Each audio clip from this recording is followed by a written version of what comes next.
Happy Hump Day Wednesday, my Young and the Restless fans. We've made it to the middle of the week. We got more drama in Genoa City, and I'm telling you, these two ladies, yeah, they are struggling. I'm going to give you a few highlights, and then we'll unpack this episode. First, we see Devon doesn't trust Billy or Chance. We see Nikki has a nightmare after binge drinking, and Mrs. Abbott takes control. So without any further ado, let's unpack this Genoa City drama for May 1st. So let's start out over at Crimson Lights where we got Billy joining Abby and they talk about family politics in the company. Now, none of this is new to her and she thinks that the complications are fun. He brings up having a board vote with her romantic partner. Now, Billy wonders if Devon had sent her over. She'll let that slide according to her and say that he doesn't know that they are even meeting. Really, Abby? So you meeting behind Devon's back? Yeah, family tends to always stick together, I see. Now, Abby just wanted to give him a heads up about where things seem to be going. Now, she doesn't think this is going to play out in a pretty way. He thinks people just butt heads in business.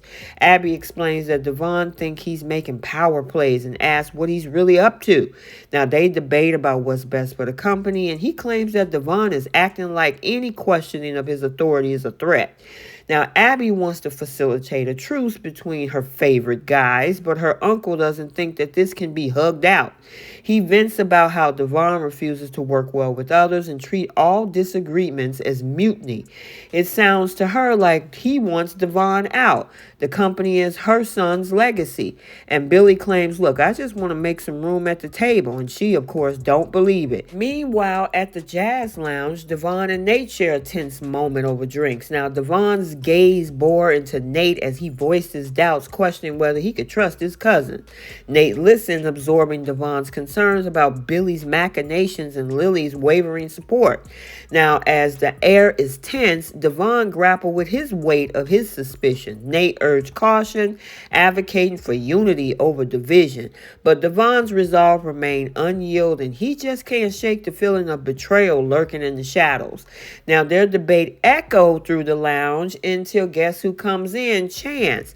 And Chance put his blunt honesty. He said, look, I don't want any part of this drama. I'm just trying to keep the company together. And he challenged Devon's motivations, forcing him to confront his own ego.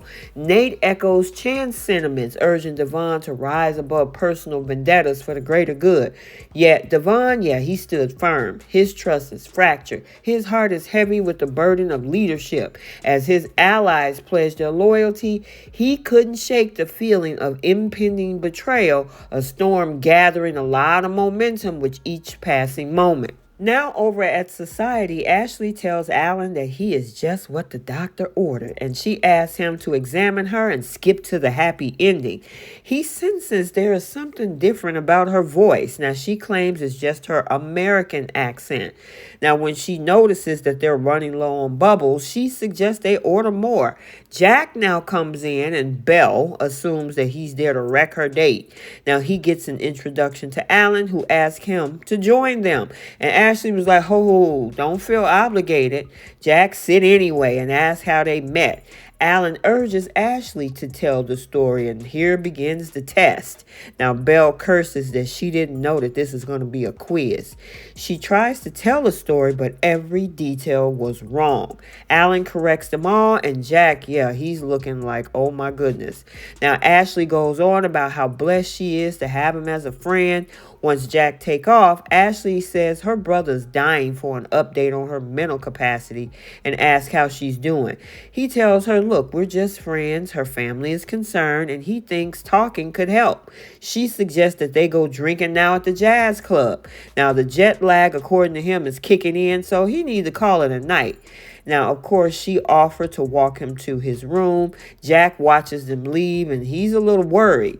Ashley and Alan walk down the hall of the GCAC, and she tells him the history of the hotel. Now, he tells her she's more in training than ever.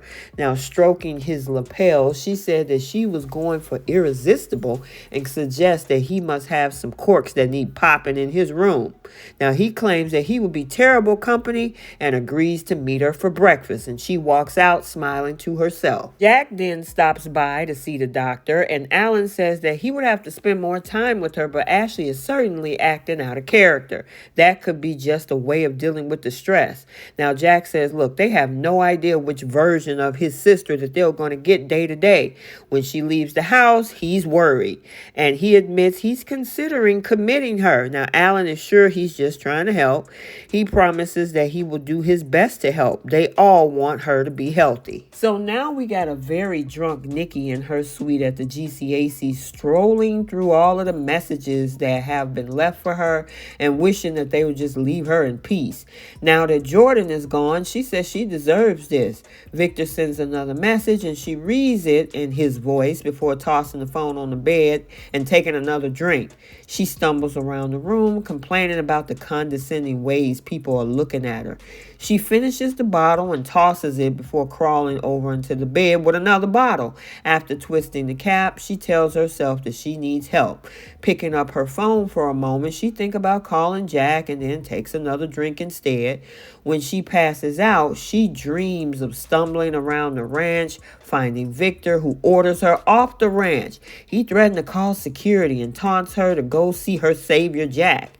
Victoria and Nick even storm in. I mean, they gave her a lecture for bringing Jordan into their lives.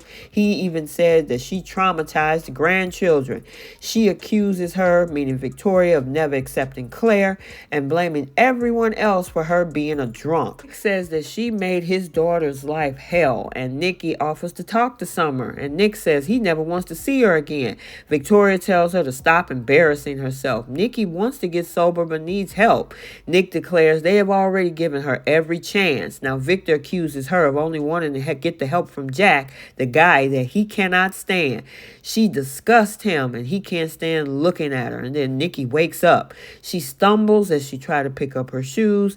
As she crawls down the corridor, Jack spots her. She runs back to her room and he wedges himself in the doorway. And finally, Belle returns to the Abbott estate and she starts drinking. She is startled when Mrs. Abbott shows up and lectures her for botching the story to Alan. They bicker and Mrs. Abbott tells her it wasn't a date. He was evaluating her so he can take them all down. Now, Belle has a half a mind to jet off with the doctor. Mrs. Abbott tells her that, look, they're building a case against us. Dating the doctor is not a plan to deal with this. She tells Belle the party is now over. Belle says, I got news for you. I'm a lover, not a fighter. Now, Mrs. Abbott now takes control, removes the ribbon from her hair, and Mrs. Abbott says that she's the one who's going to get things done. Okay, so there you have it. Let's get the conversation started down in the comments section. What did you think about the situation between Devon, Billy, Chance, and Abby? Now, I think it was interesting that Abby snuck off behind Devon's back to have this conversation with Billy. Obviously, family always stick together. Yeah. And then the situation with Devon, Chance, and Nate. Nate and Chance are telling Devon to chill out. But Devon is like, look, I got to protect my legacy. And yeah, I don't trust Billy. Then we got Nikki in that nightmare. I kind of felt sorry for her when her kids in that nightmare and her husband turned against her. And then Mrs. Abbott, oh yeah, she took control. She was like, girl, stop playing games. Yeah, you screwing us up. I got to fix this situation. And one of the things she want to fix is getting rid of Tucker. Also, make sure you stay tuned for the bold and the beautiful recap for today, as Ridge and Steffi is now worried about Finn. Meanwhile, Liam and Ivy are finding themselves going down memory lane, revisiting old emotions, sparking a little spark. Make sure you like, comment, and subscribe. Turn on your notifications so you're notified every time a video is posted. And until the next one, we'll see you all soon. Bye, guys.